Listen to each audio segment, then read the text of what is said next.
Oh, we're recording. Hello. Hello. Which one is which? What? Zephyr and Furfur. Which one is which? I'm pretty sure Zephyr is the blue one. Zephyr is the blue one? I think so. So this is me then. I think so. Well, anyway, welcome back to the Umineko playthrough. We've had a little bit of time between the last episode and this one to not be completely depressed. I was never depressed. I was just so happy. Are you kidding me? You monster. Erica, best girl. So anyway, let's just get you warmed up. Alright, let's do it. I'm from Cleveland, Ohio. Famously from Cleveland, Ohio. I mean, it was a bit off. Cleveland, Ohio. Yeah, it's been a bit off the whole time, but you know what? Have we ever been on? No. No. No, this has literally never happened. No, we're never on. We are never on. It's our charm. There you go. Ah, Zephyr! What's this important announcement? Listen, Furfur, our image is our image song is getting released on CD. Such a tonal shift. Yeah, that would have been... Pretty, if we continued continued straight on, that would have been a bit much. That's pretty great. Oh, God. Who is speaking right now? I don't even know. Jessica, I guess? I imagine. Liar! Yeah, it's a lie! We were just so bored of showing up the same way every time. We thought we'd change our style a bit. We're entertainers, and the stage was alive. You gotta ad-lib every now and then. Yeah, we could have done without that. Damn it. No. Thanks for helping clear the tension, you two. Sorry, but we're still talking about what to do for the second trial. We'd like a little more time, and, if possible, some quiet. Sorry, George-kun. Actually, we have a truly important announcement regarding the second trial. It's good news for some. It's bad news. Is it bad news for others? Those for which it's bad news have probably already figured it out. If you don't know what you're talking about, then it's good news for you. Oh. Picture summer? It's nothing. Well, seeing as Battler's trapped in eternal torture means it's only a 2v2 anyway. It's true. 5 people were here. Only Battler was missing. Beata's expression was dark and she kept hanging her head. Everyone realized that something must have happened to Battler. Something must have happened. Something. We'd like to announce that Battler-kun has retired before the second trial. Everyone murmured. Just what had happened? The witch's game will wait forever for him, but a pair of lovers cannot wait forever. Love is like ice cream. It's sweet and creamy, but if you don't eat it quickly, you'll lose it. Our game isn't so gracious that it'll wait for him to return.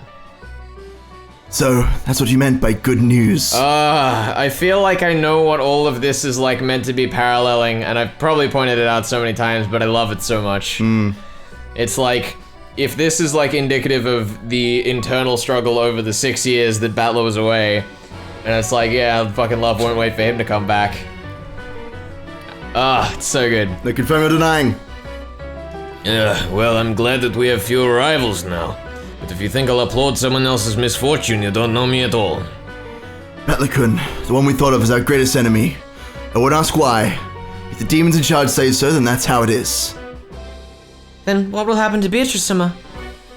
It seems I will no longer be qualified to participate in this trial.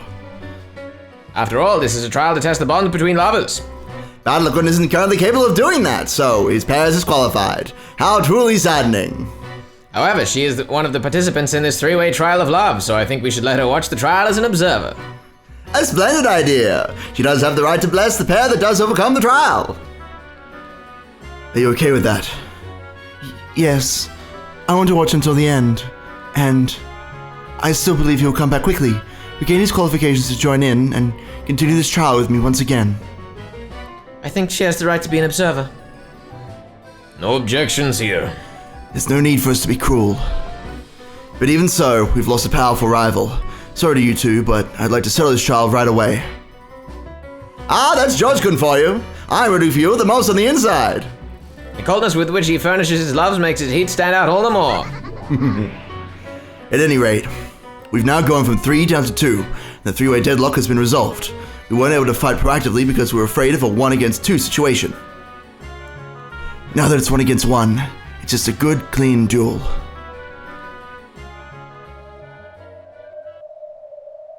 So in the end, we come to the simple conclusion that we should have just done this from the start. The four people stood up as though responding to some invisible summons and faced each other, glaring. Only Beato was off to the side, watching the course of the young lovers fight in suspense. Each pair of lovers possessed an unbreakably strong bond. Then, isn't that enough? Their love is already real. There's no need to test it. So, why must they fight? The winners will be bound together by a magical miracle, and the defeated will fall apart. Why have the demons promised us that we'll fall apart without a magical miracle? Why is a demon's game like this necessary? I don't understand. No. These people aren't important right now. I have to think of a trick for escaping as soon as possible, so that I can save Battler-san from that closed room.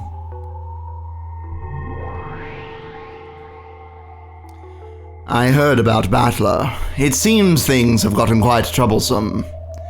Onesama.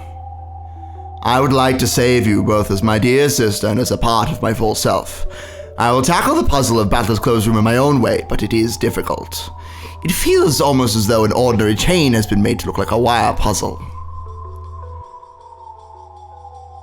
I heard from Lambda Delta-san. She said that the old Beatrice would definitely be able to solve this with a trick. Don't you have any ideas? That old Beatrice is our completed form after we become one. Even I am naught but a part of her. I cannot solve it. In other words, no matter how much we think in our incomplete forms, we won't be able to understand. But the older and younger sister have no way of solving this riddle. Beatrice shook her head, chasing that thought from her mind. I won't give up. That closed room rapidly eats away at my heart. Unless I can save Battler-san as soon as possible, his heart will be crushed. Of course, I have no reservations towards lending my own wisdom. However, even I cannot make anything out of this closed room. If we put our heads together, I'm sure we'll find the same answer that we would if we were joined. Please, don't give up, and lend me your wisdom. I still cannot understand why you are willing to go so far for Battler. What are you thinking? I just had an idea. Oh, did you now? What is it? I'll let you know right now, I expect great things. So... I expect great things from you, my friend. This is like a fucking shot in the dark. Yep. But I was just like, well, how did, the original culprit that I've pinned this on get out of impossible closed rooms like the murder of Nanjo? Yep. And it was like the multiple personalities trick. Mm-hmm. So... what if the way out that they find is like the new personality that I've suggested Battler takes on like after the incident? What if that's like the way out, that he's like, Battler isn't in the room because I'm no longer Battler? I don't know. I think you could put on deny that. Because I was just like, it seems like an impossible closed room, but that's also like the way that some of the impossible closed rooms I think have been done thus far. And if these two are the ones who are fucking trying to come up with a solution, it suggests to me that it's gonna end up being similar to the way that old Beatrice fucking came up with closed rooms. I don't know. I can either confirm or deny such a thing. Yeah. We'll see.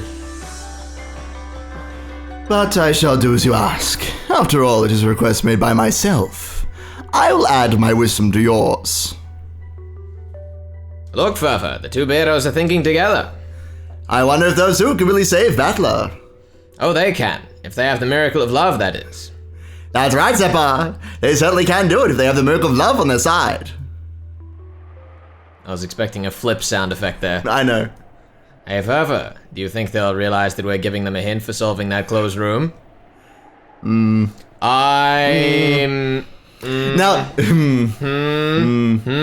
love, my dude.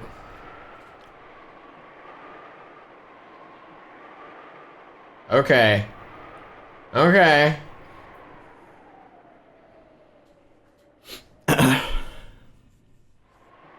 No comment. No comments for me. They're giving them a hint. Alright.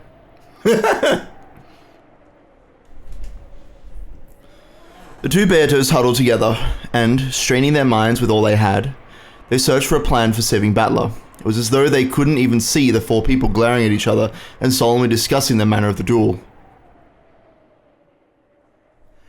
They'll realize, if they have love, they certainly will. They were the demons of love. Love is the single element, the source of all miracles. Could a miracle of love provide an answer for a closed room trick?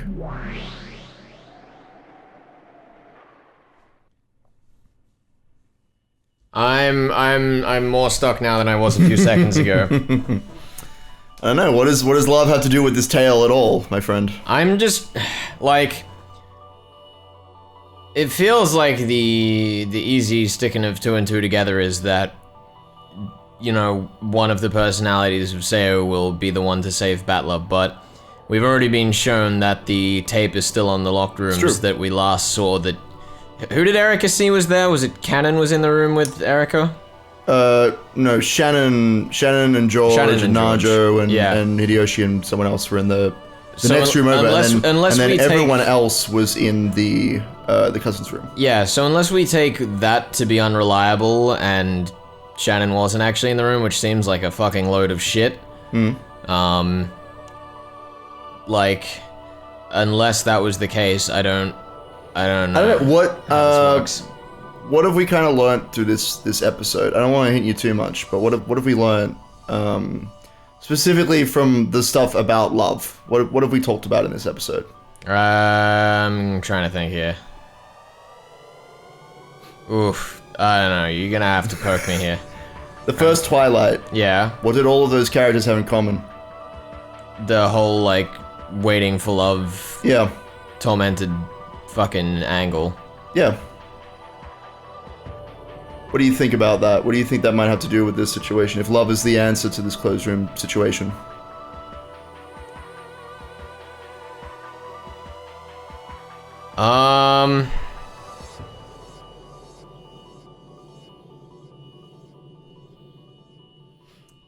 Oh god. We might have to come back to this. We might have to come back to this. That's okay. I will just sit here stewing internally. Yeah, that's okay. There it is again. Without love, it cannot be seen. I get how that catchphrase works as an abstract concept, but closed room tricks are part of a genuine, ruthless mathematical puzzle without room for a fragment of affection within it. What kind of hint could these demons be talking about? I already have a certain answer. What these demons have said supports that even further. Yeah, okay, you're incredible. You always know the right answer, and you'll never tell me any of it. Going by the rule of observers until you tell me about it, it's possible that you're just pretending that you know and lying. It's possible. Yes, I believe I do prefer badmouth Miko. Very well, Shard of Man. To me, a Miko's sarcasm and abuse is like a ceremonial dance in my honor. You really are an irritating master. Stupid Oni-chan. Why'd you make a closed room like that yourself? Think, Child of Man. Thinking is not only a job for the characters within the tale. As a reader, you too have the right to enjoy thinking. And I enjoy watching you as you do. I'm willing to make a bet. Your last Miko ran out of patience and ran away from you, didn't she? You are free to enjoy yourself by scolding me.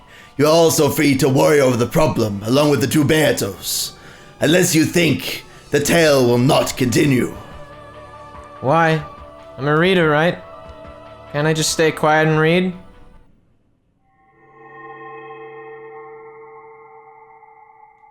No. I want you to think. I want you, the reader, to think too. Who? Me? Looks at camera. I see you're a pretty unpleasant author, aren't you? Of course, Angie hadn't reached the end of the manuscript she was reading. However, it would end with just a few pages more. What about the rest of the tale? It should continue much further than this. There should be many more pages remaining. Those were inside a different brown envelope, which was in Hachijo's hand. With a grin on her face, Hachijo waved the thick brown envelope about. If you want to read more, do what I tell you. Cool. Looks like she's got you, lady. Ha ha ha ha. Letting you read only so far for free, and then stopping when it finally gets to the good part. Amakusa couldn't stop laughing at this evil business practice. Just let that one hang in the air for a second. Ryugushi, motherfucker. Your own views and reasoning. That's what I want. If you tell me those now, I'll hand over the rest of the manuscript. Quit mocking me. You think I'll just do whatever you say after something like this? Yes, I think she does. Come on now, lady, calm down. I want to read on too, so please just chill a bit. About the rest of the manuscript, Madam Hachijo. You write about the answer to the closed room trick and the truth behind a bunch of riddles, right? Of course. However, I've written it so those who fail to think or consider won't understand. Someday your passionate readers are gonna say you've betrayed them. I understand that, which is why I don't go out in the open, child of man. She's like such an insert for Yukashi with so much of what she's saying. Anyway, this is what Madam Hachijo was trying to say. First, tell me your answer. Afterwards, you can check to see if it's right. Oh yeah. Correct, young man. It is not my intention to be mean. I ask this because I want you to truly understand the tale's conclusion. You're really enjoying this, aren't you, Hamakusa? Yeah, come to think of it, you always take those TV quiz shows seriously, trying to win them from your couch. Guess life's many times more fun for you than it is for me. Come, please think. What miraculous trick could get Battler out of that closed room? I want to give the rest of the story especially to those... No, only to those who have thought. Are we about to get a fucking multiple choice quiz right now? That'd be pretty great. What trick could get him out? That's a good question. I don't know, like, I think I can probably work out a few things, but part of me also doubts that any of them would be the correct one. Yeah. Because there's the whole fucking multiple personalities trick with anyone in the story, which I think we've already used. What else do we have? I don't know. What's this story kind of be? This episode? What's it been about? Any ideas of what the kind of theme of this episode is? I mean, the theme has clearly been love and like the torture that love is, but I don't like. What about in comparison to the last episode? I'm trying to think how to like poke you without leading you somewhere, but I think that you're smart enough to come up with something, but you'd need to shift your perspective a little bit. Probably. I feel like that's gonna be a fairly consistent theme through the entire playthrough. I think so. I think as much as she's saying like you should think about it, I think you'll be able to follow what's going on, but it would be good if you right now were like, let me just take a shot in the dark. But yeah, I like what you're saying so far. Let's keep going, otherwise I'm just gonna fucking sit here and That's okay. shoot shit for It's hours. okay. It's okay. In the Witch's Cathedral, no. Considering everything that's gone on in here, maybe it should be called a demon's abode. Erica, who wanted to savor the memory of her perfect victory, stood with the whole vast cathedral to herself as the flush slowly left her cheeks. Then, though she thought herself alone on that balcony, she saw a shadow. It was Lambda Delta. Oh, it's you, Lady Lambda Delta. It's not often one finds you alone in a place like this. Oh, it's you. Congratulations on your big victory. That's strange. I think I remember saying the same thing to you right here at the end of the last game. Fucking Lambda's having a dig. That wasn't exactly a compliment. Having a dig. Yeah. However, Erica was in such a good mood that even those words sounded like one. I happened to hear what you said a short while back. Oh wait. Yep. 1 point. It's fine, 1 point. What? Stop talking to yourself. I heard that you have also had the experience of being toyed with as a piece on some great witch's game board, then sealed away in some awful hell. There's a Higurashi reference right now. I can either confirm or deny. Erica had a crude, triumphant look on her face, as though she'd managed to pry into some embarrassing memory from the other's past. However, Lambda Delta didn't look in the least bit flustered, and instead gazed down from the balcony in silence. I have. I wonder how many years I was shut up in there. Maybe I should have counted them like Burn. It was probably best that I didn't. Counting the years is what made Burn break. Are you saying that my master also fell into the hell of a logic error at some point? She did. Though she wasn't the one responsible for that logic error. Because she wasn't the game master? That's right. At that time, she was still a small piece that wasn't even self-aware yet. It was her master, the Game Master, who committed the logic error. My master was also a witch's piece. This is definitely Higurashi shit right now. No confirming or denying. Yeah, that kid's master is another bad one. Though she created the game herself, partway through she lost sight of what her goal was. She ended up creating something like a broken game of backgammon, where the start and goal were connected like a donut. I don't know the rules of backgammon well enough to understand how that works. Neither do I. What do you mean she lost sight of her goal? I'm talking about a logic error. In her backgammon game, she was unable to draw up a line of logic describing how to reach the goal she desired, so the game remained broken with no goal at all. In that case, she should have quieted down and thought of an answer herself. Instead, she despicably left even the thinking entirely to her piece, Burn. Have you heard of the infinite monkey theorem? It's a theory, no, an absurdity, arguing that if a monkey hits random letters on a typewriter for an infinite amount of time, he'll probably end up with the exact same set of letters as Hamlet by coincidence sooner or later. Wouldn't that be a horrible hell? Burn was forced to type randomly on a typewriter for an eternal period of time without knowing the meaning of what she was doing. The Game Master was trying to get Burn to create a goal that this Game Master hadn't even thought of. Could Erica even imagine how horrible a hell that would have been? A job you have to do 100 times and a job with a 1 in 100 chance of success that you have to keep doing repeatedly. Probabilistically, they may look very similar, but the difference in cruelty between them is great. When you have to do a job 100 times, you steadily approach the end, get more efficient as you become more used to it, and it eventually does end. However, a job that succeeds with a 1 in 100 probability doesn't reflect the hard work of the individual in the slightest. Everything is left to luck. In the worst case scenario, even the task of flipping a coin or two to get heads can last more than 100 years. How many keys are there on a typewriter? About 100 maybe. What do you think the odds are of hitting those at random and getting Hamlet? I can't even imagine. They must be unbelievably small. That's right. It's not really any different from an endless span of time. For that dizzying sort of time, that child was forced to keep pounding on that typewriter until she typed out a miracle. And that's why she's the Witch of Miracles. If she hadn't been a witch, well no, if she hadn't been capable of becoming a witch, she would probably be still a black cat strapped to that typewriter for eternity. That child was blessed by a miracle, succeeded in typing out a miracle, became a witch and returned from that hell alive. But hell was so long and harsh that her mind was completely broken. That's why she became such a mean and heartless witch. Even you would dislike your master if given the choice, right? That's not true. I am honored to be my master's piece. My master is a powerful persecutor. Trampling over the weak is her natural right.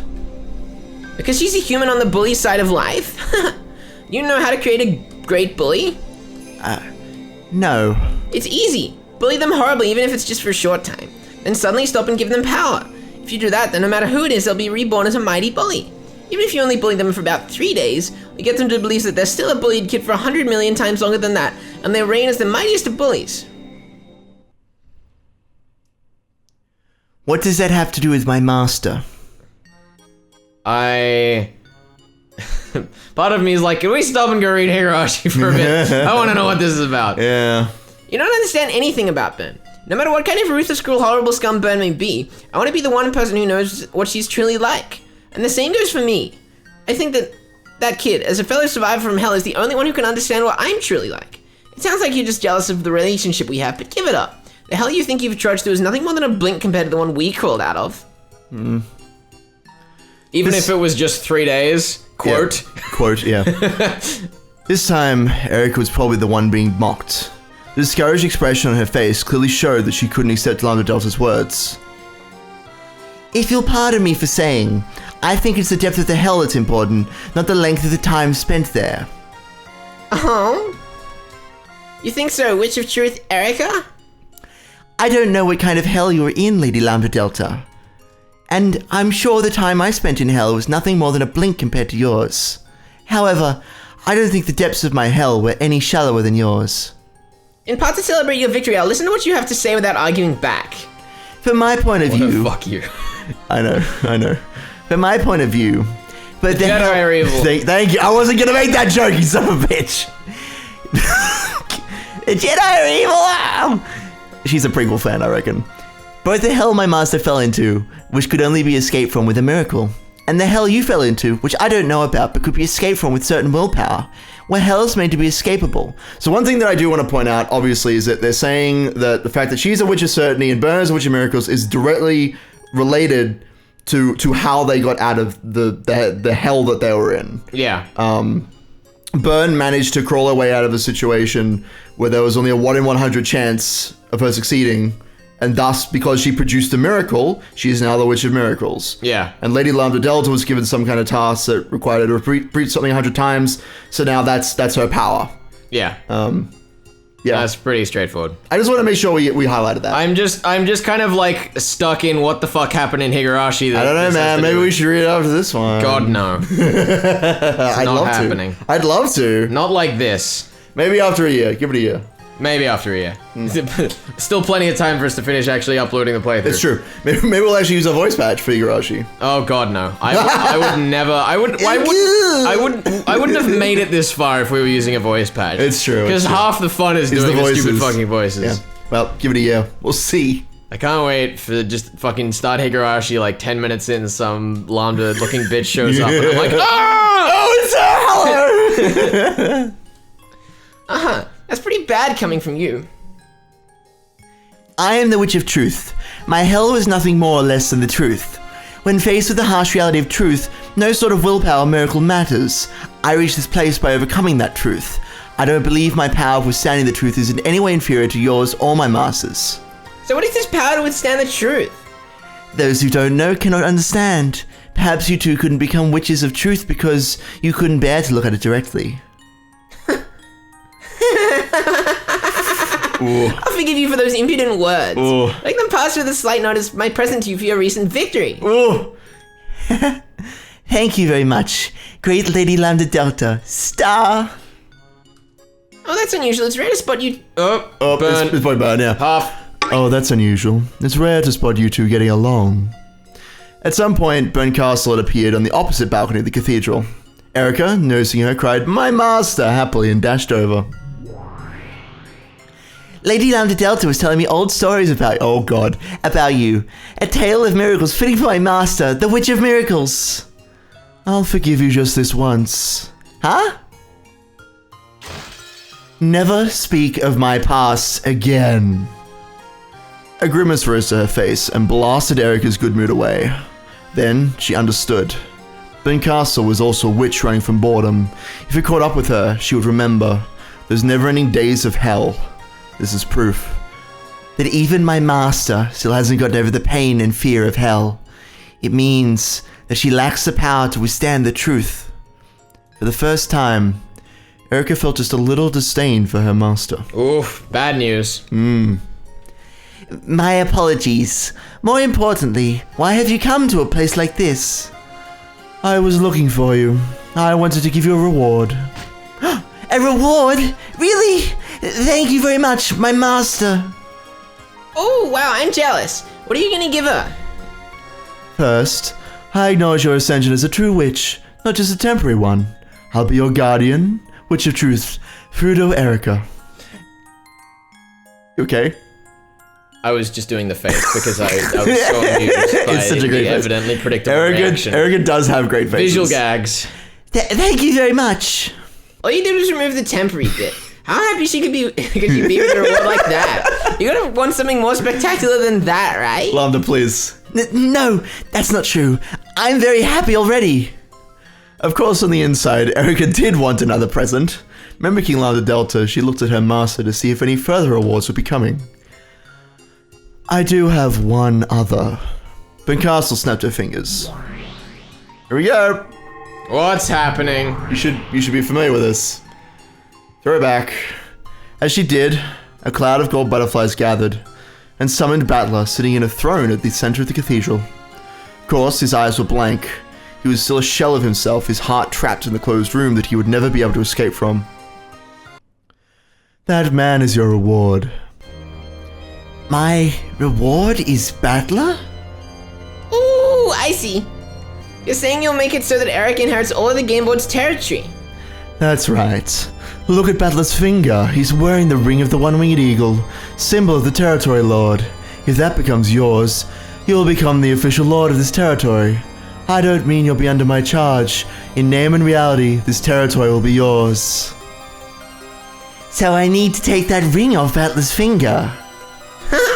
Don't be stupid. There's only one ceremony where a woman gets a ring from a man's finger, right? Erica. Oh, I'd forgotten about You'd forgotten about the opening. Oh, fuck. Completely forgotten about it. Outfit change. Erica, take Battler as your husband and become the wife of the Territory Lord. To take Battler as my... Yeah, that's right. If the Territory Lord is never to wake again, he'll need a partner to serve by his side and in his place. In other words, you will control this territory. So we'll hold a wedding and exchange rings. Battler's Territory Lord ring will become yours. In exchange, you will put a ring of subordination on Battler's finger. You will control and humiliate him forever, and create as many tales however you like, using this territory and game board. Territory Lord Fruta, Erica, any tale you wish will come true. The Territory Lord is God. Congratulations, you're gonna become the god of this small but wonderful world. Is that true, my master? Will I become this world's god? That is the final reward I will give to you. Take Battler's ring and create your own world. When that happens, you won't be my piece anymore. You'll be your own witch, and a splendid one at that. Congratulations, Lady Erica. And one day, you must welcome me when I come to visit, just like Berta once did. Yes, my master! There could be no greater honor. And I'm starting to like this marriage thing. If you think about it, there could be no greater disgrace. After all, that Beatrice is apparently going to desire to serve Battler and be liked by him. In the world that Witch created, I'll marry, defile, and humiliate Battler. Oh yes, I understand. I so understand how painful it feels to have the one you love stolen away from you. And now, I'm finally the one dealing out the pain. Truly, there could be no greater honor. I'm glad you like it. I knew it was the one present you'd like most in the world. Thank you so much, my master!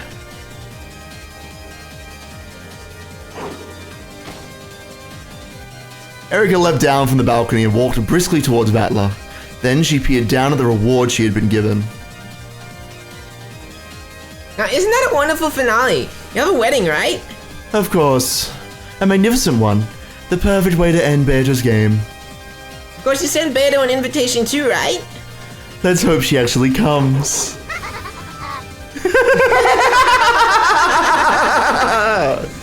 Okay, things are going to get busy. We have to prepare for the ceremony, make programs, send invitations. Don't forget the wedding dress and a cake! And you need to get things ready for the reception. The two witches disappeared, cackling. Only the two who were to be wed remained in the cathedral. Can you hear this, Battler-san? Do you realize what's about to happen to you? Battler's consciousness wasn't completely gone. It was very distant, but he was faintly tethered to reality. And that was what made it cruel. It was as cruel as if the spider called Erica had wrapped Battler up and was eating him while he was still conscious. No, she might have been like certain kinds of wasp. It was the cruelty of paralyzing her prey while it still lived, so that she could save him for later and eat him. In other words, her cruelty was that of a predator. You can't get out of that closed room. After all, you used all that red truth to show that it was closed. So don't worry, just let yourself be trapped in there forever. Because while you do, I'll be giving your body some good long humiliation. Let's have a mirror in our bedroom. That way, you can see just how you're being humiliated with your own eyes. Shout out to the intellectual rapist.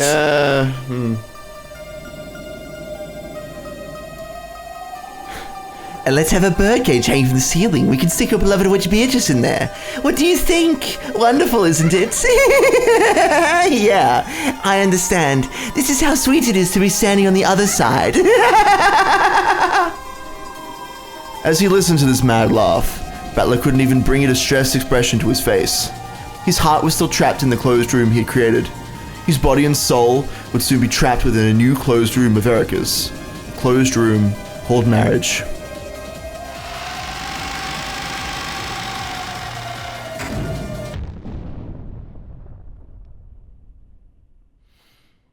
I feel like watching Lambda and Byrne plan a wedding would be kind of fun, though. Uh-huh. Hey, did you hear, Furfur? I sure did, Zephyr. Lord Battler and Lady Erica are having a wedding. Their words were so similar to their usual shtick that Beardo had to ask them to repeat it again. But what do you mean? As you know, the territory lord of this place has his heart sealed away and cannot speak. It seems the beautiful Lady Erica is going to become his wife and support him in his work. Thank goodness. The two demons explained the situation in a very simple yet dramatic way.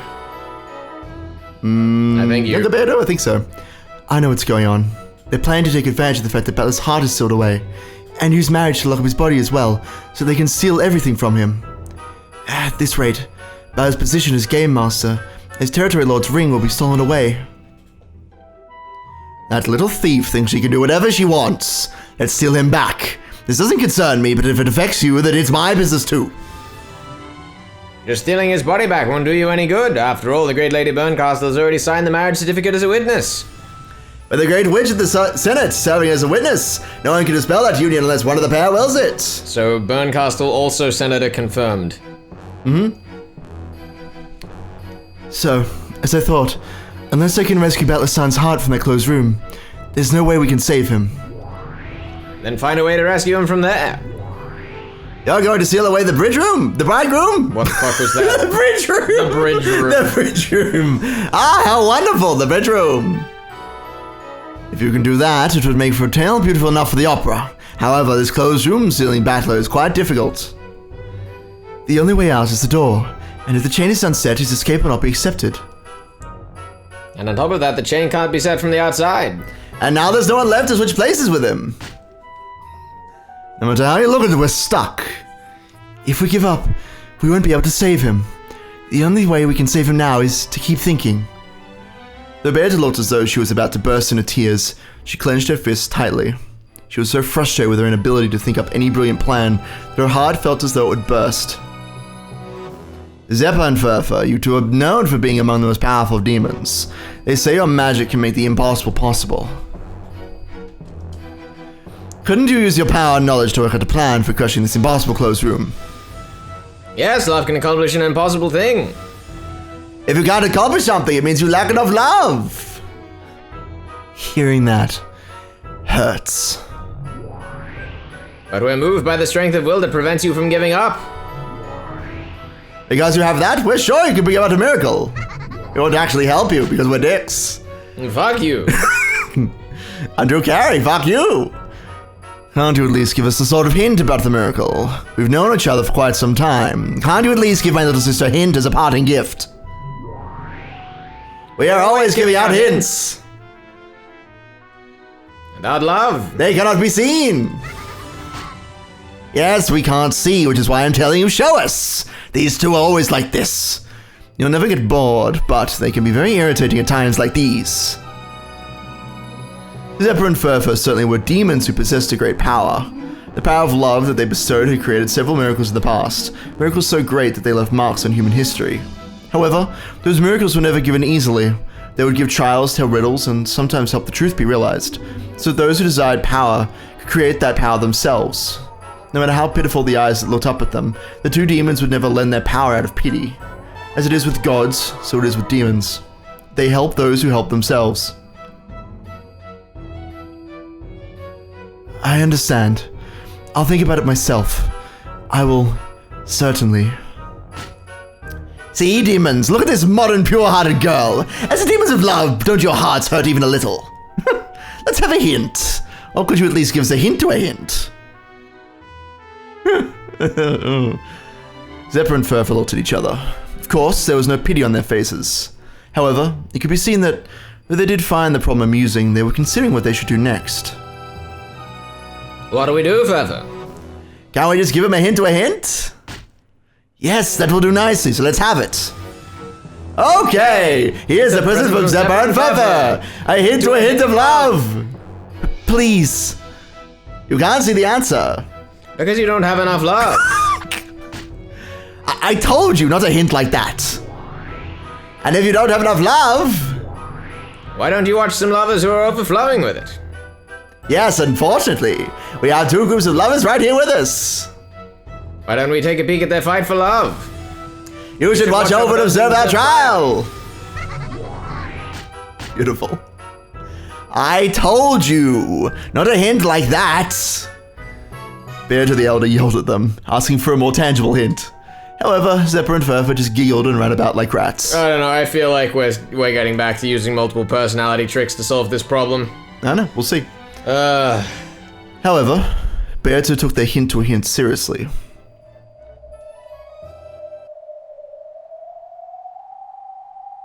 Ooh, here we go. Oh.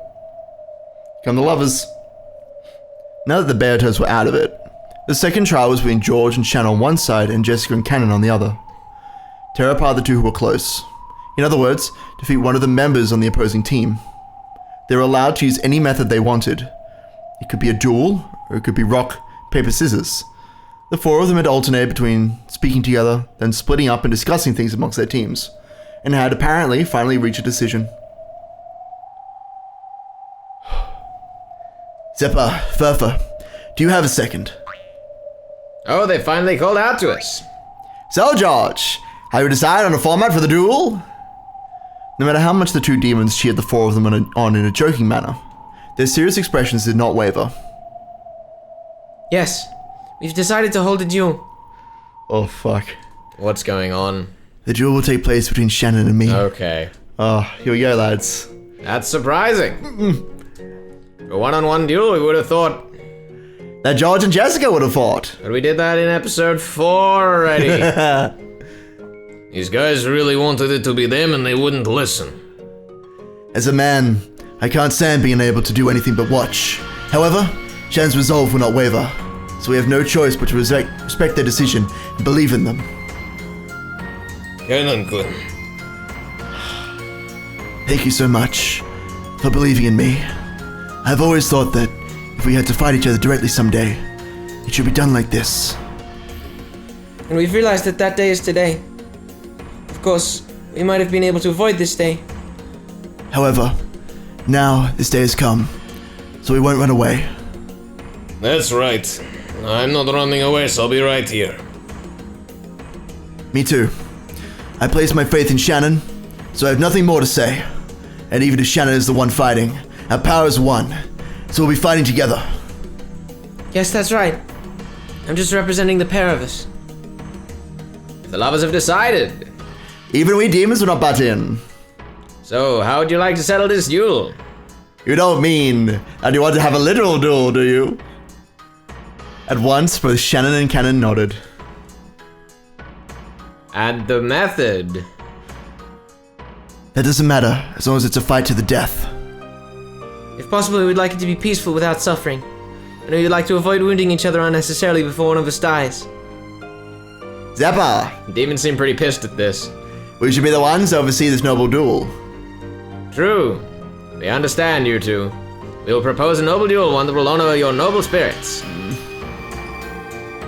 When Zeppa clapped loudly, a case with an old design appeared in the air and landed between Shannon and Kanon. Oh god. I'm so ready for this. You have no idea. I don't think I am. Furfa nodded at them, urging them to open it. Kanon crouched down and opened the case.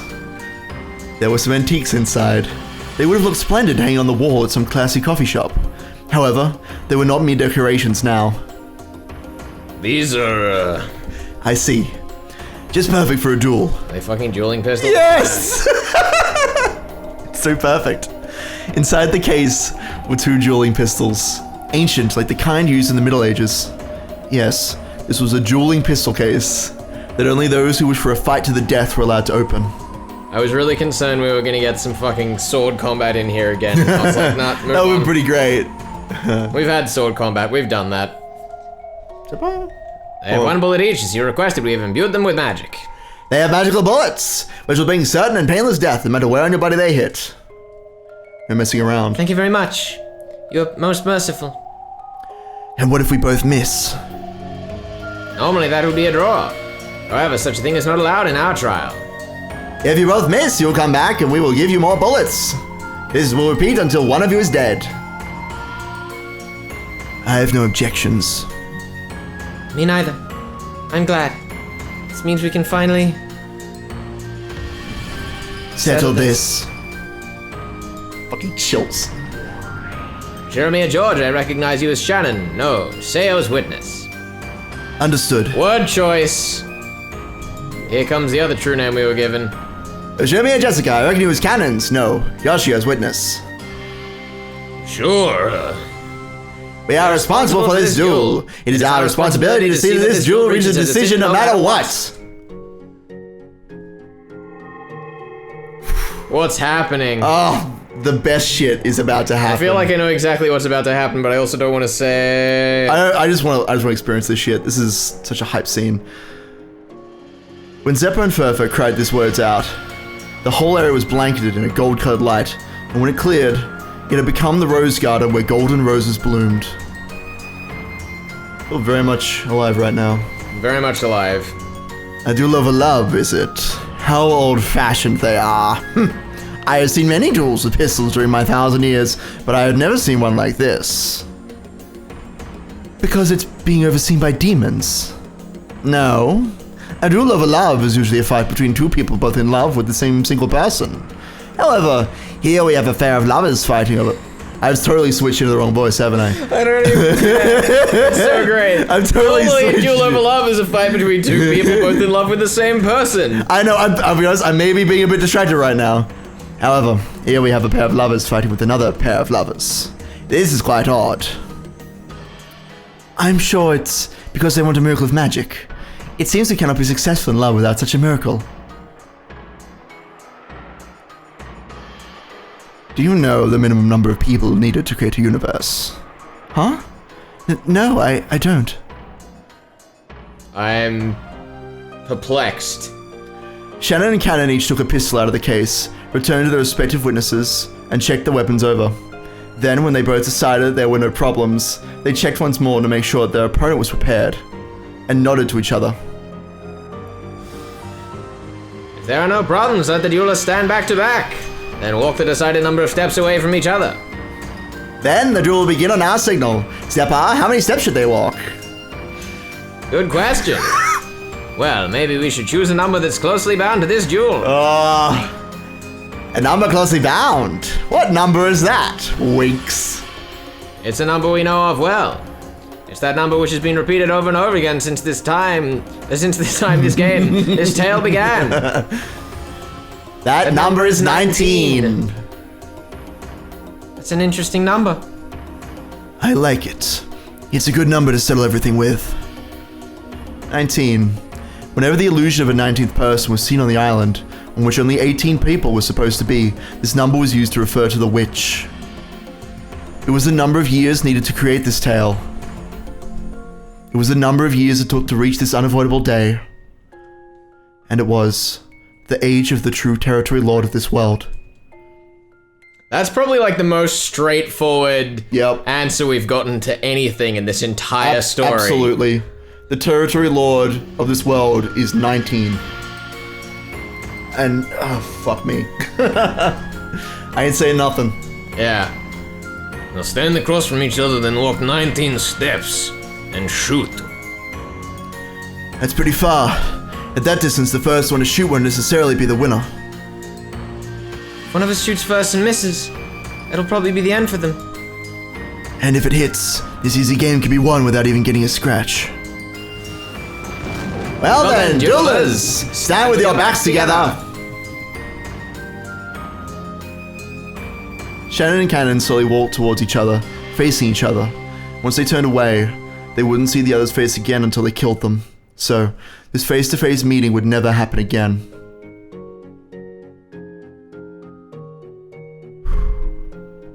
Too much for you. Ugh. It's too much for I you, have Ben. so many feelings! Too many feelings. Shush for you. you. Thanks for everything. Getting to have a little brother like you was fun. Thank you for letting me be me. Thank you for showing me color in the world of gray. Why were we born, I wonder? It would have been better if we died right after being born. father's sin, isn't it? Yeah. So we can just die. Let them all die. Yeah, everyone will die. It'll happen very soon. Right after everyone will revive and we'll be able to see them again. We aren't birds in a cage anymore. We'll finally leave our cage and fly off to our separate worlds. I should have had a duel like this with you long ago. Surely, today is the day. Yeah, it's today. October 5th, 1986. The fated day. The day that one of us will die. Or maybe we'll both shoot at the same time and both die. And that might not be so bad. Even that wouldn't be bad at all. Right. After all, even if that happens, our loves will surely be made complete. Did we really need to have this duel? We did. You said it yourself. We should have done this much sooner. Yep. Right, because to me you are... To me you are. Just in the way now.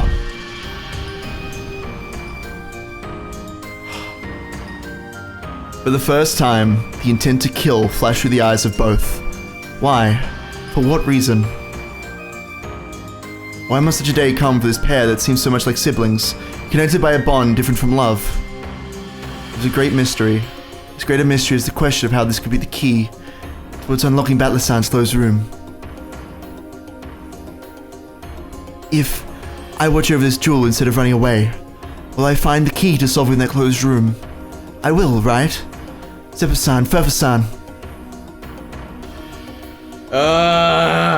So much stuff happening. So much stuff. EP6 is the hypest shit. It's like, yeah, this is like the fucking closest we've gotten to an answer this whole time. know. And it's so obvious. The intense kill will flash through them Listen. both. Ah, fuck! Hold on. Shout out to this track! Before we move on, I just wanted to give a shout out to Vice Golbez. Yes? R.I.P. everything he tried to fight for. Rip. He is done for after I mean, this episode. I can neither confirm nor deny He is anything. so done for after this episode. Shout out to Vice, best boy. I can't wait to just go check the thread and be like, well, I fucked up.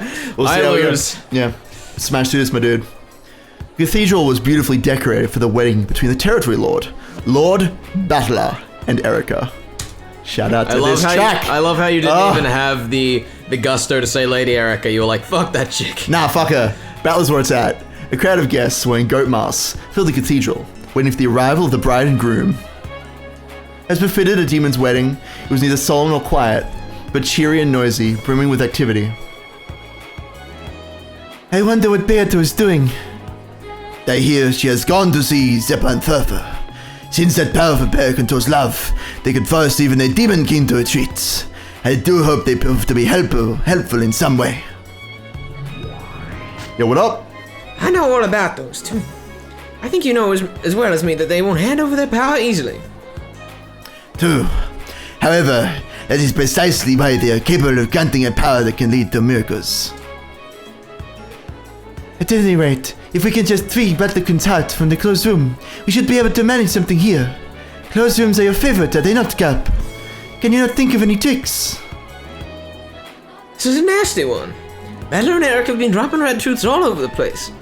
I can say for certain that it's impossible to escape from inside on one's own. So, after all, the only way is to have someone else trade places with him and set the chain. Someone does appear like that, saving Battler should be easy. It's a full 11 people, right? Those 11 are sealed on the second floor of the guest house.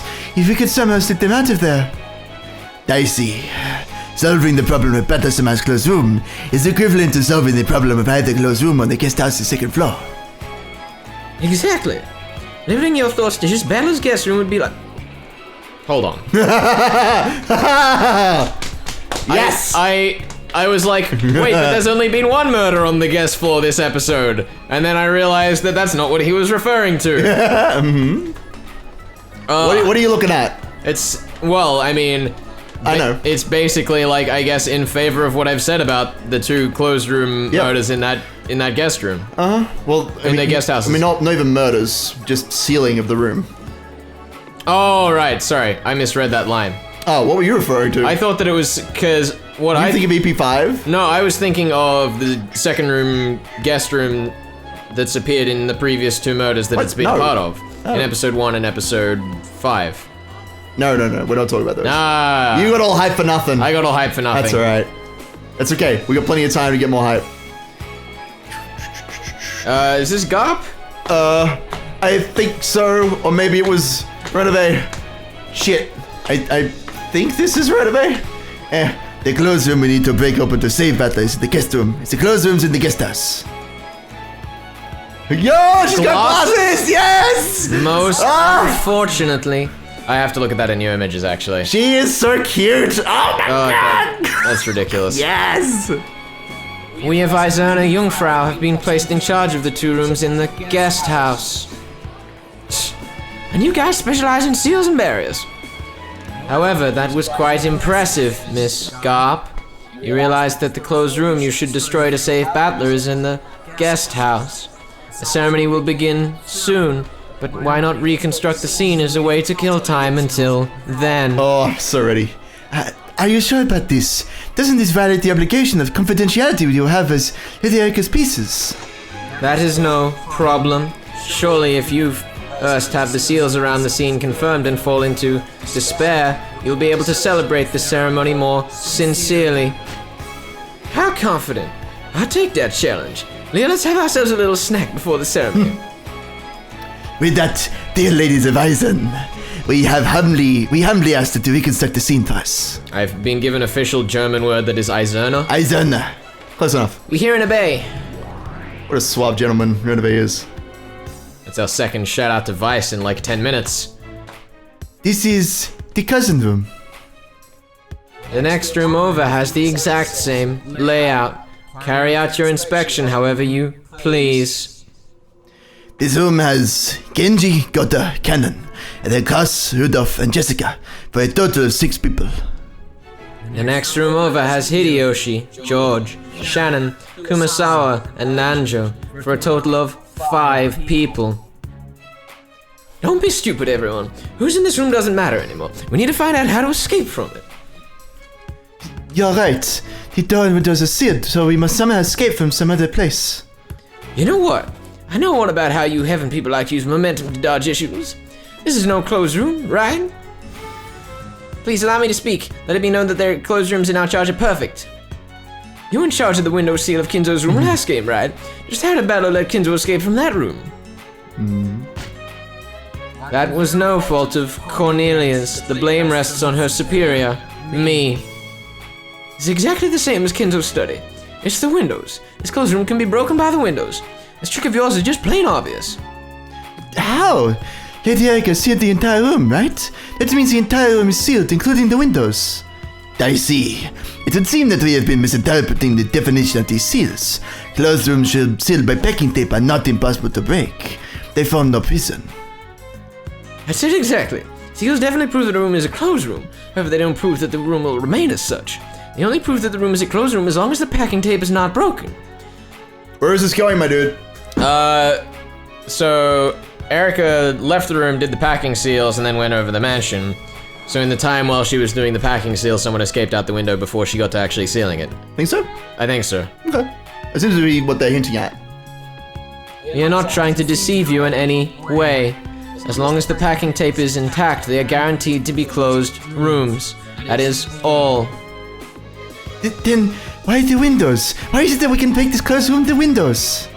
It's simple. We just tear the packing tape apart and jump out. I know what the outside wall of the guest house is like. We must have enough of a foothold for that girl to crawl up and stick packing tape on the outside without anyone noticing. If you break the packing tape, we will immediately know that the seal has been broken. And we have already proven that the seals were intact at the time of Battler's logic error. True. It's true that at that time you proved that the seals weren't broken. That is how you tricked us into thinking that these were closed rooms. The logic of seals equals closed rooms doesn't always apply. Garp's speciality was dealing the finishing blow in closed room mysteries. She leaned back and looked down at the short Lanor as though a challenge such as this was like taking candy from a baby. Lanor looked up at her with a bold expression and sparks flew between them. Ship. What do you mean Seals equals closed room is wrong? That's insane. Remember, Leah, Which seals did Erica and the others show us at that time? Which seals did they show her intact? I see. This is the sort of falsification that the great god of heaven likes to practice. I cannot let that remark pass. What is your complaint? Come on, I've been saying it the whole time. It's the windows. It's true that you people used those seals to seal them in. That included the windows. And at the time you added those seals, that counted as proof. So far, so good. But you know what? After that, anyone in this room could have done it. Who was here again? Genji, Goda, Kanon, Kraus, Rudolph, and Jessica. Could have been any one of them. All they had to do was tear the packing tape on the window, slip out from there, and save Battler. But at the time, the logical it was proven that the seals were intact. Incorrect. At that time, Lady Erica only verified the status of the seals on the doors. Didn't she? Apparently. I mean, I know we went to the doors and they're like, oh, look, the tape's on the doors. The tape's on the doors. But I don't know. Maybe this is our loophole out. The windows. I don't know. Hold on. I want to get up the list of red truth because that doesn't seem right. Oh my goodness. It's not a problem. I'm enjoying this. I'm enjoying this. God,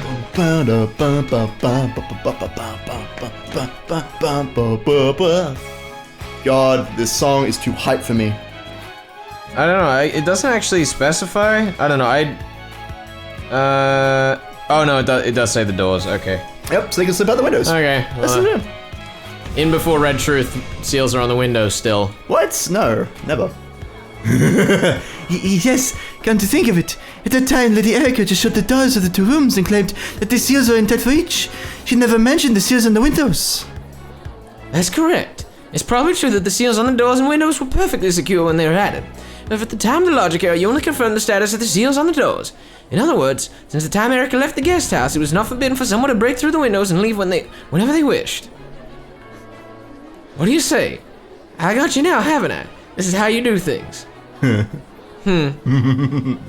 Commander Deno, it's nearly time.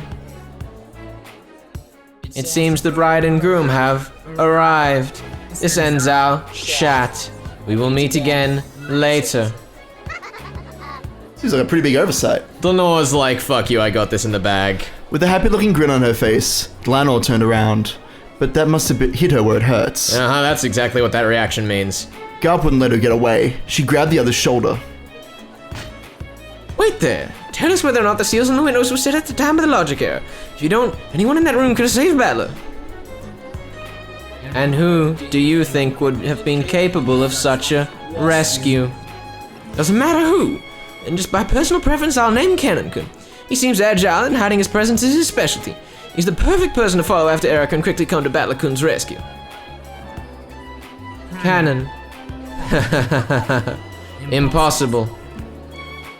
Impossible? Come now, we can't trust what you say with normal words. Use the red truth. Swear upon the red longsword of yours. Miss Garp, the sacred wedding is about to begin here. You asked me to draw my sword in a sacred place such as this. How inelegant and rude. Let's do this some other time. Goodbye. Fuck. It's possible for Kanon to save Battler. After Erica sealed the room, he left by the window, switched places with Battler-kun in the guest room, set the chain lock, and hid in the closet. Impossible. The window seals were also intact. There it is. Of course, this is at the time of the logic error.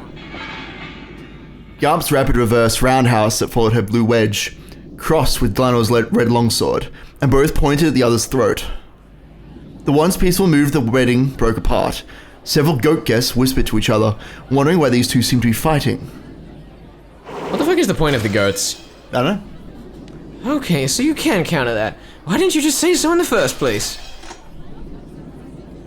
We thought that Beatrice might eventually reach that thought, then barge in on the wedding with that as the key to Battler's escape. I did not think that you would press us first, and force us to show our hand. More poker. You do fight dirty, don't you? You're trying to trap Beato by making her suspect the windows, then turn the tables on her. What else should a human who guards the bride be expected to do? Are you satisfied now? A demon world-style wedding is truly vulgar and barbaric. If you would excuse us. Wait up, you haven't fooled me yet. When you mentioned window seals just now, you were talking about the ones in the room where Kanon was. The cousin room, right? And what about the windows in the next room over? All you've done is shown that the rescue would have been impossible for Kanon. There's still a chance for the humans in the next room over. How very persistent. Oh shit. What?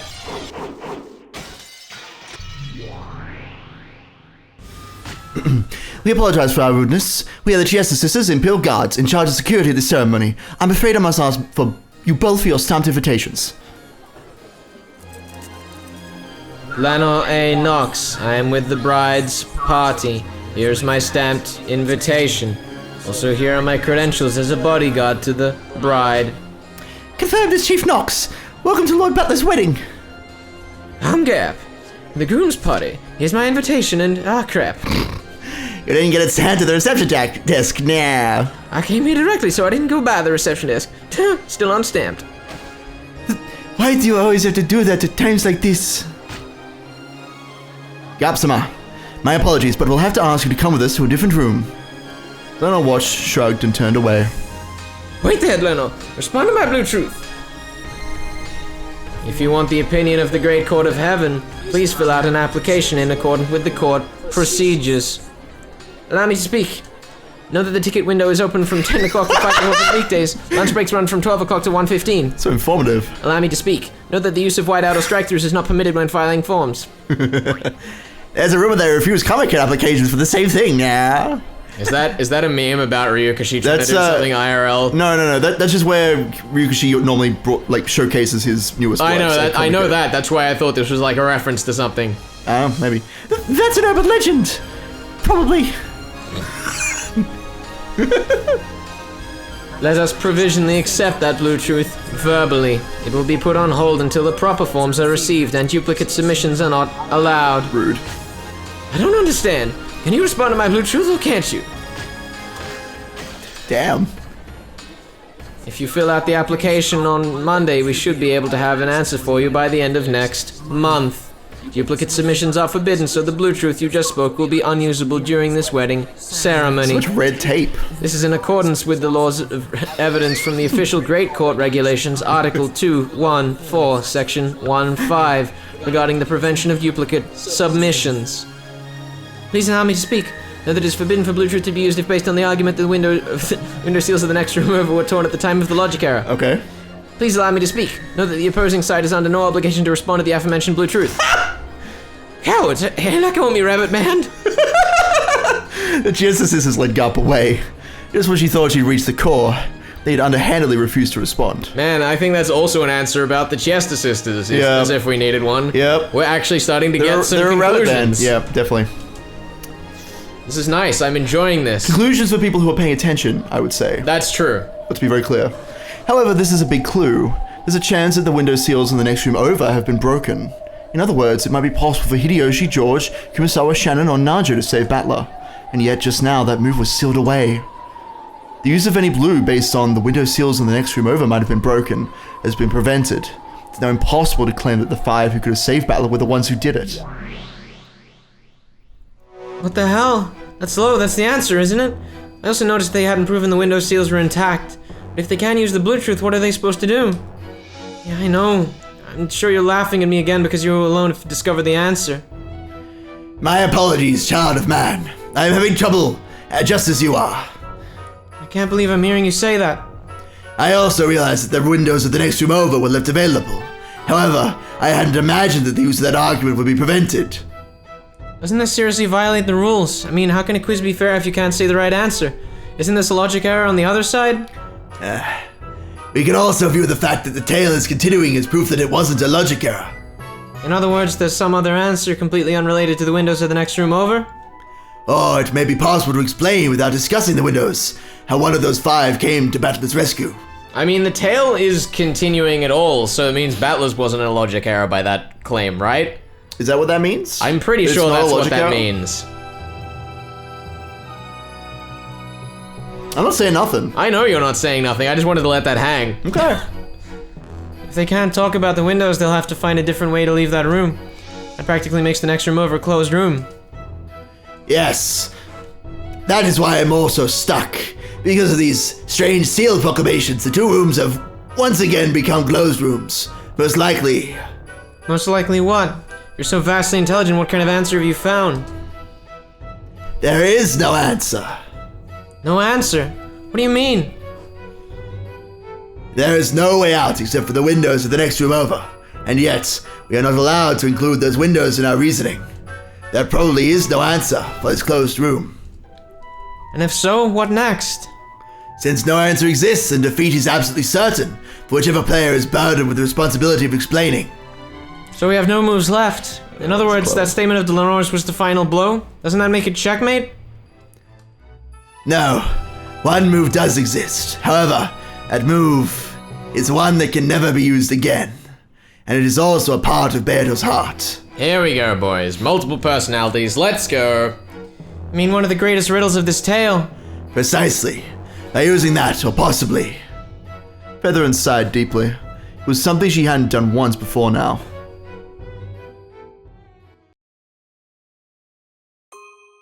I see.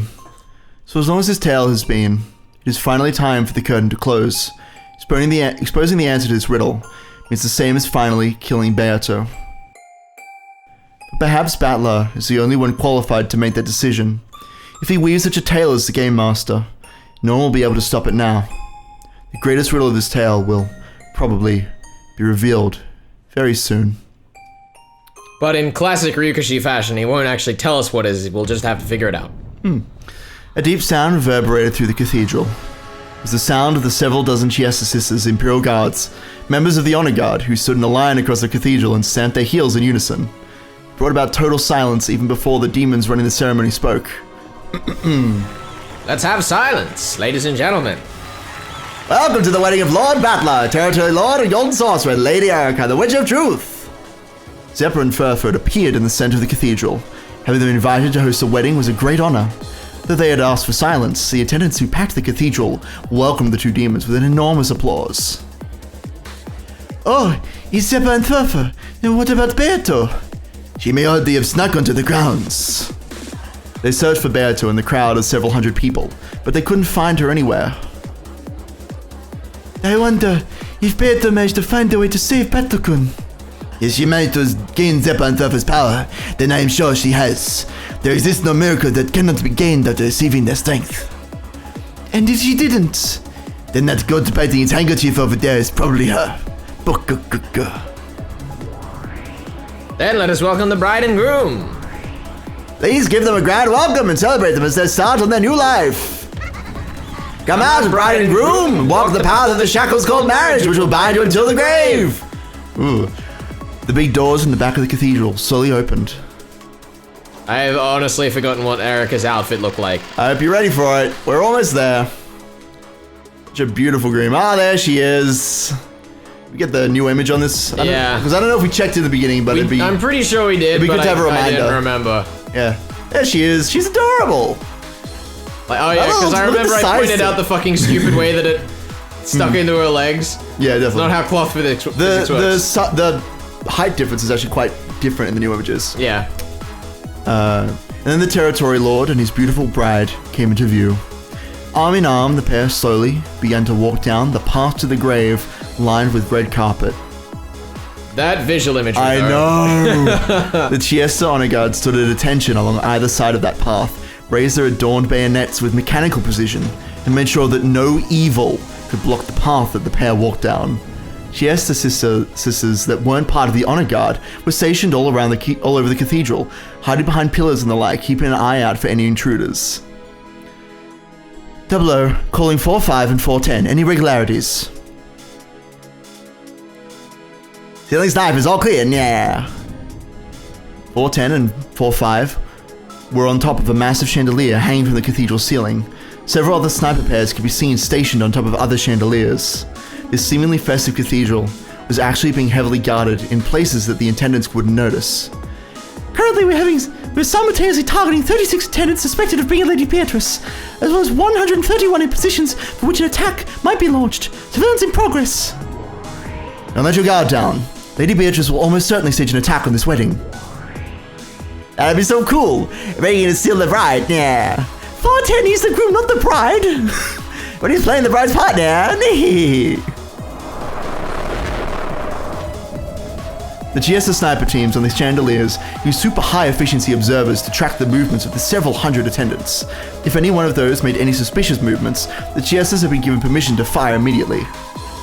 The one on that chandelier is Chester 127. That overkilling monster sniper could pulverize a human target from 2 kilometers away. Sprite? No. Nah. The one on the chandelier across from that is Chester 20. Her firing rate is 6,000 shots per minute. However, she's using a portable magazine this time, so 2 seconds is all it'll take for her to use up her ammo. Lazy bum can barely do her job for 2 seconds. Nah. Wait, why is 410 narrating? Why not? I guess. Slowly and making a show of it, the two walked down the red carpeted path. Bella's eyes were blank. If you look closely, you could probably tell that Erica was dragging him by the arm she held. In other words, they weren't walking together. So the ceremony for Erica to show off to everyone that this man belonged to her. Behind the bride and groom walked the 7 sisters of Purgatory, who held long ceremonial arms in the shape of the one-winged eagle. That moron Battler, what's he lazing about for? This is why people call him incompetent. I can understand Beatrice Summer's pain better than anyone else. It's all because that stupid Battler caused a logic error. Stupid, stupid, stupid! Beatrice Summer will not fall to sloth and let this wedding go on. Of course. Beatrice Summer is greedy. She won't let someone else take away her favorite toy. She'll definitely show up. I hear the reception's gonna have tons to do this food. I want to wear a wedding dress now! Oh my god. It's fucking nerds. Ben Castle and Lambda Delta were in the noble seating on the balcony. They were sipping some bizarre carbonated cocktails as they looked down upon the show. What a splendid wedding dress! I love stuff like this. This is just the opening performance. It's pretty cool. Which event do you think will be the headliner? Don't tell me you really think Beata will come. As you know well, Battler's clothes room is perfect. How could Beata win, right?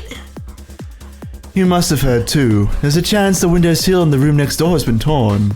It seems that Glenor has managed to seal that path off for now, but she just denied the concept instead of sealing the actual window. It'll fly out the window again. This one-winged eagle thing. Want it bad? On whether Beata comes. I bet she comes with certainty. I bet she comes miraculously. This isn't going to work. The Witch of Certainty and the Witch of Miracles were both sure that Beata would come. However, they were very interested in exactly how she would break the closed room and take Battler back.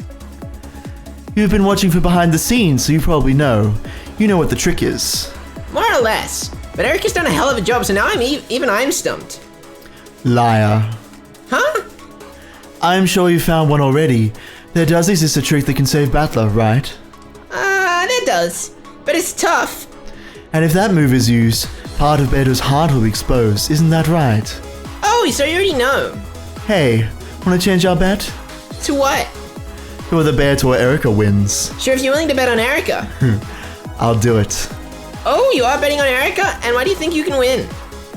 If this trick is a part of Beata's heart, then Battler the Game Master will hesitate exposing it, and so they cannot win. It will probably be a draw. I'm sure they'll sidestep the issue somehow and run away. Battler's sworn to let Beata rest in peace, Burn. So you're being too naive. The bet was made, based on the assumption of that certain miracle. That's a word soup. That's so good, that Beata would come. Ah, certain miracle, I love it. Oh. Vigilia, who was standing in the front row, tried to call out as soon as Battler walked by. She tried to tell him that the window seal in the next room over hadn't been checked, hoping this would give him a hint. However, she'd been marked perfectly. The instant she tried to lean forward, the 2 Chiesa sisters right behind her grabbed her arms. A powerful force told her that she wouldn't be able to move even a step forward. Trapped, she was forced to stand there and watch as Battler walked past. Battler-kun. Even now, he is fighting in that closed room all by himself. However, he cannot get out by his own power alone. Unless someone comes to save him, he cannot get out. Unless a child comes to save him, Battler-kun will be trapped. If there is a key to the closed room, I am certain Milady would find it.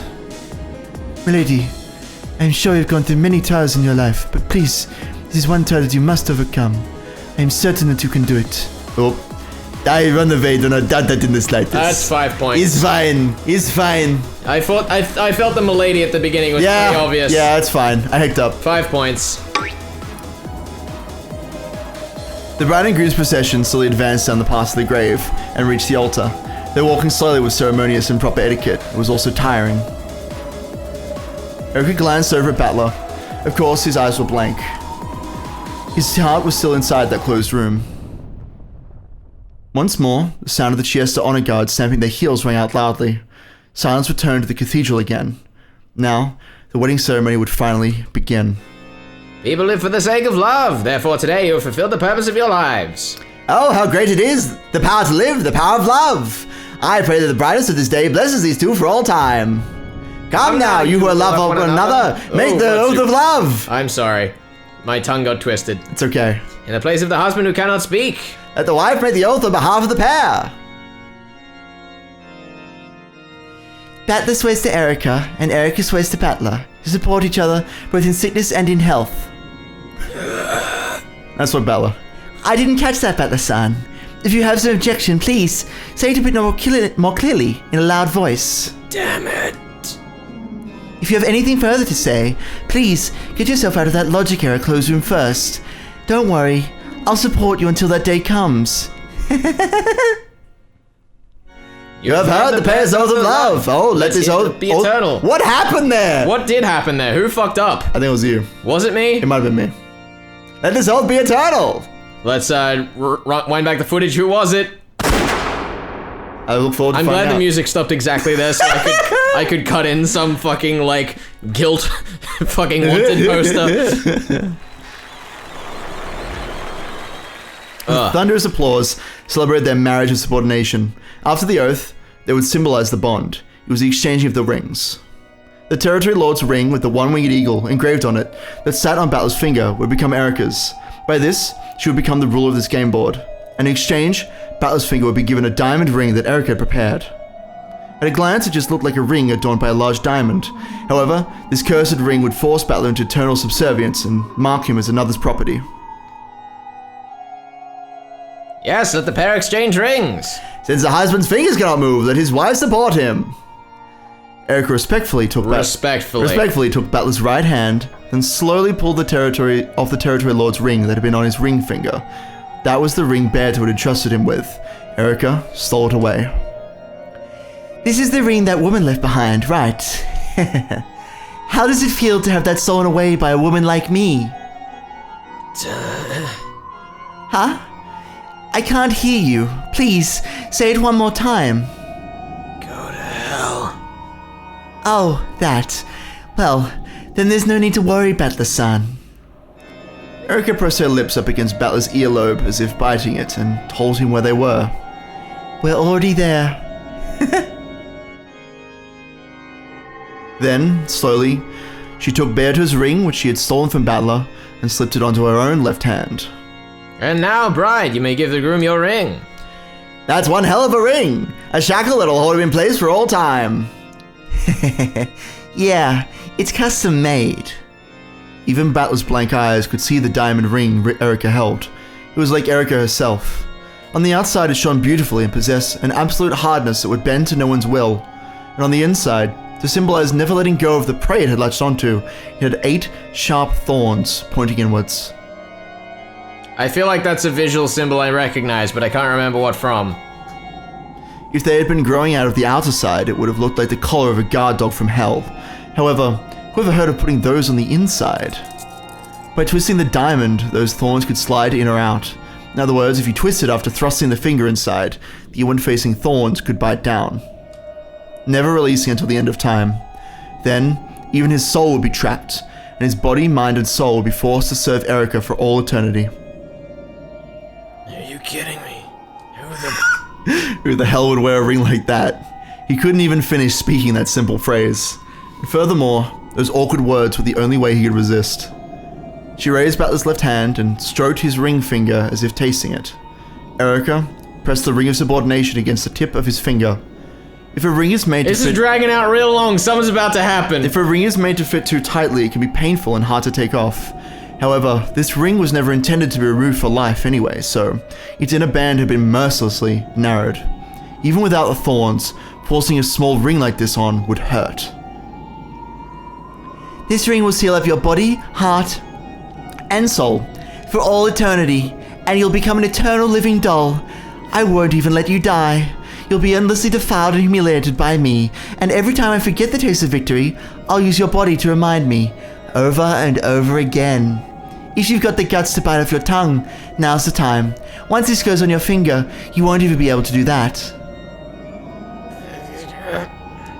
Battler didn't even have the strength to bite his tongue. Even if he had, he didn't want to give up before finding a way to escape the closed room, so he couldn't kill himself. However, if he accepted the ring, he would never be able to even think about escaping from the room, much less commit suicide. Stop it. No way. Look, I'm sticking your finger in. God, it hurts. It wasn't just the pain of having his finger forced through the tight ring. What a pleasant sound. The curse of the ring fiercely tormented Battler's body from the inside. That pain would always torment Battler. But fortunately, the power of the ring even stole away the heart that could understand that pain. Erica kept screwing that too small demon's ring on. It hurts. It's impossible. There's no way it'll fit. Don't worry, it will fit. No problem. With an obscene laugh, Erica let a silver thread drip from her mouth and soaked the finger and the ring. Please, relax.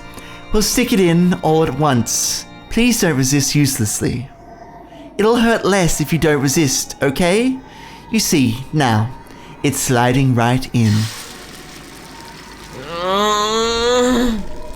Slowly, slowly, Battler's finger went deeper, deeper through the ring. He was pushed through the iron ring of pain and humiliation which would never be removed again.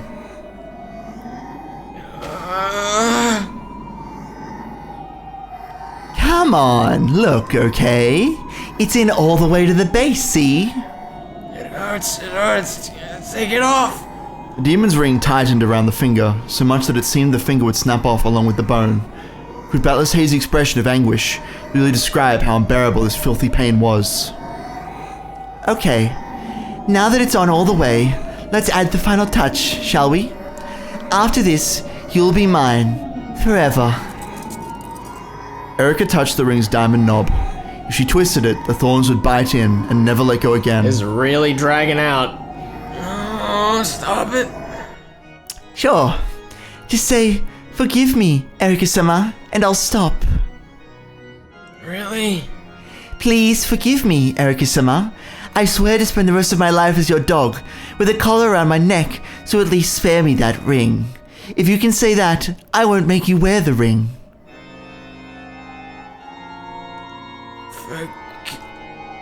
Huh? I can't really hear you.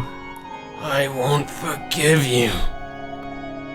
I'll never forgive you. For making you suffer like this. No. I'll never forgive you for defiling Beardo's ring. Though Battler's eyes had supposedly been forced into a muddled condition, they appeared strong for just an instant. However, it really was only for an instant. Battler had used up the last of his fleeting resistance just to say those words. In his dim consciousness, he'd even bitten his own tongue to stay alert, so that he could say those words of resistance until the very end. Of course. It seems you aren't the kind of dog that can be tamed, but it's better that way. Erica smiled. Then she turned the diamond. In that instant, Battler let out a voiceless scream and threw his head back. His howl had no voice and could be heard by no one.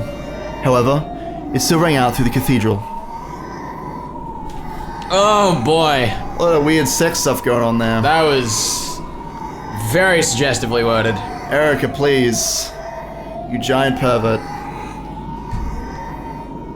I feel like pervert is too gentle for the, quote, self-described intellectual rapist. All the way to the base. This has gone far from being intellectual. Yep.